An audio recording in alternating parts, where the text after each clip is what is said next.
In nomine Patris et Filii et Spiritus Sancti. Amen. Magandang umaga sa ating lahat, saan man panig ng buong mundo. Mga nakikinig at nanonood ngayon, atin naman pakinggan ang mabuting balita ng Panginoon ayon kay San Lucas. Glory to you, Lord Jesus Christ.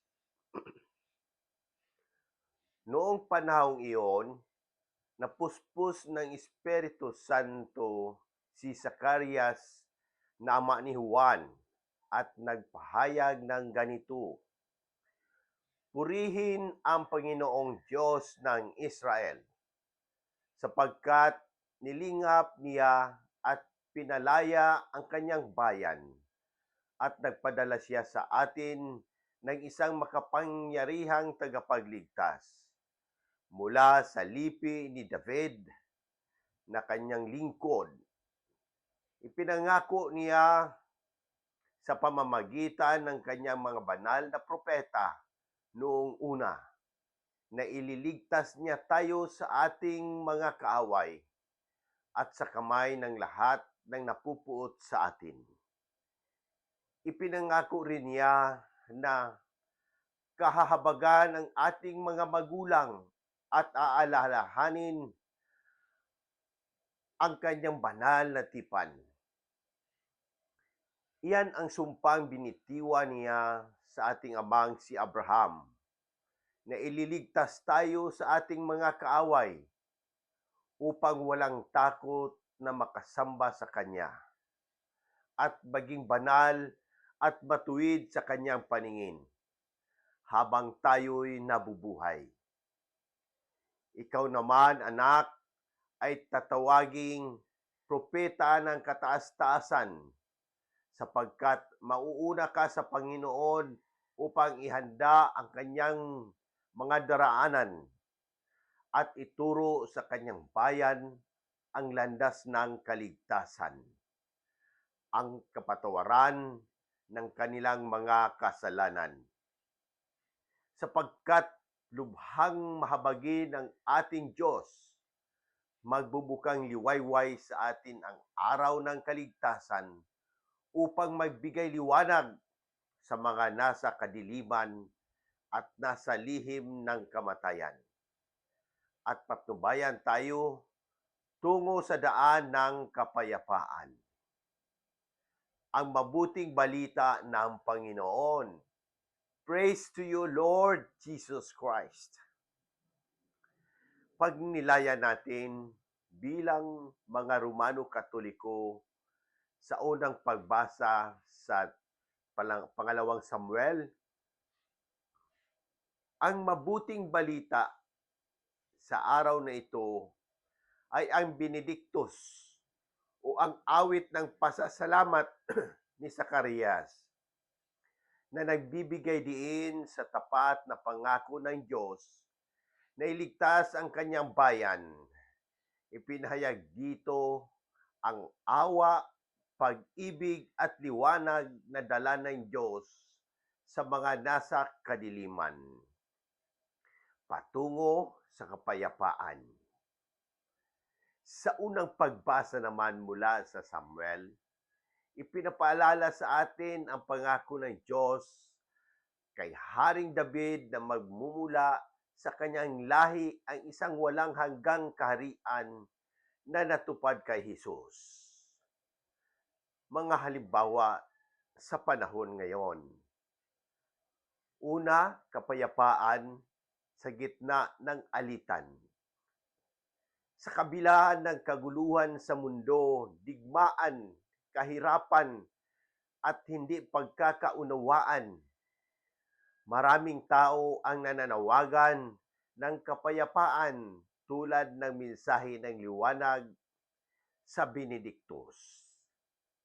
Bilang mga Kristiyano, tayo ay tinatawag na maging instrumento ng pagkakasundo sa ating pamilya at komunidad. Pangalawa, pagpapatawad at pag-asa. Sa ating personal na buhay, tulad ng mensahe ng kapatawaran sa mabuting balita, may mga pamilyang muling nagkakasundo pagkatapos ng mahabang panahon ng alitan. Ito'y paalaala na may pag-asa hangga't may Diyos. Pangatlo, pagsulong ng karapatang pantao. Sa mga lugar kung saan naaapi ang mahihirap, ang mensahe ng Benedictus ay naghihikayat sa ating tumulong at ipaglaban ang karapatan ng mga nasa laylayan bilang pagsasabuhay sa awa ng Diyos. At para naman sa pamilya at buhay. Una, ang pamilya ang unang lugar kung saan dapat mamayani ang kapayapaan at pagkakasundo. Ngayong Adbyento, ito ang panahon upang palalimin ang pagmamahalan at pagpapatawad sa bawat isa. Ang mga magulang ay tinatawag na maging liwanag at patnubay sa kanilang mga anak, tulad ng pagbibigay liwanag ng Diyos sa mga nasa dilim. Sa buhay, tayo ay inaanyayahan na maging matapat sa mga pangako natin sa Diyos at sa isa't isa, tulad ng kanyang katapatan sa kanyang tipan kay Abraham at kay David. Mula sa magisterium naman, itinuturo ng simbahan ng awa ng Diyos ay patuloy na nananahan sa kanyang bayan. Sa encyclical na Dives in Misericordia ni San Juan Pablo II, binibigyan diin ang awa ng Diyos bilang sagot sa kasalanan at kawalang pag-asa ng mundo. Mula sa tradisyon, sa liturhiya, lalo na sa panalangin ng mga pari, Liturgy of the Hours, ang awit ni Zacarias ay araw-araw na inuusal sa umagang pananalangin bilang paggunita sa kabutihan ng Diyos. Mula naman sa banal na kasulatan, ang Benedictus ay katuparan ng mga propesya mula sa lumang tipan. Pinapatutuhanan nito na ang Diyos ay laging tapat sa kanyang pangako.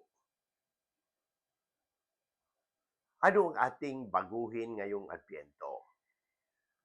Una, maglaan ng panahon sa Diyos. Magdasal ng sama-sama bilang pamilya at bigyang pansin ang salita ng Diyos sa ating buhay. Pangalawa, magsagawa ng pagpapatawad. Linisin ang ating puso mula sa galit at sama ng loob at maging mapagpatawad sa ating mga kapwa. Pangatlo, maging tapat sa paglilingkod. Tularan ang Panginoong Hesus sa pagiging liwanag para sa mga nangangailangan. Manalangin tayo. Aming mapagmahal na Diyos, salamat sa iyong liwanag na gumabay sa amin sa kabila ng kadiliman.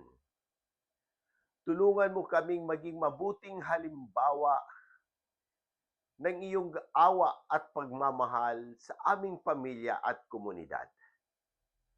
Patnubayan mo kami sa panahon ng Adbyento upang mas lalo naming maihanda ang aming puso para sa iyong pagdating.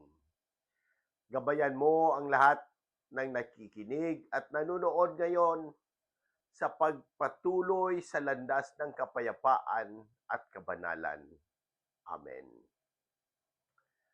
Sa muli, hinihikayat ko ang lahat, Katoliko man o hindi, na magtanong at pagnilayan ang mensahe ng Ebanghilyong ito. Kung may mga katanungan kayo tungkol sa pananampalataya, ang ating simbahan o sa anumang aspeto ng ating buhay, Bukas ang aking puso na sagutin ang mga ito. Sama-sama natin pagnilayan at pahalagahan ang habag at pag-ibig ng Diyos na ipinapahayag ni Jesus sa Ebanghilyong ito. Sa pamamagitan ng ating mga gawain at salita, naway maging daluyan tayo ng habag at pagmamahal ng Diyos sa lahat ng tao. Amen. In nomine Patris et Filii et Spiritus Sancti. Amen. God bless!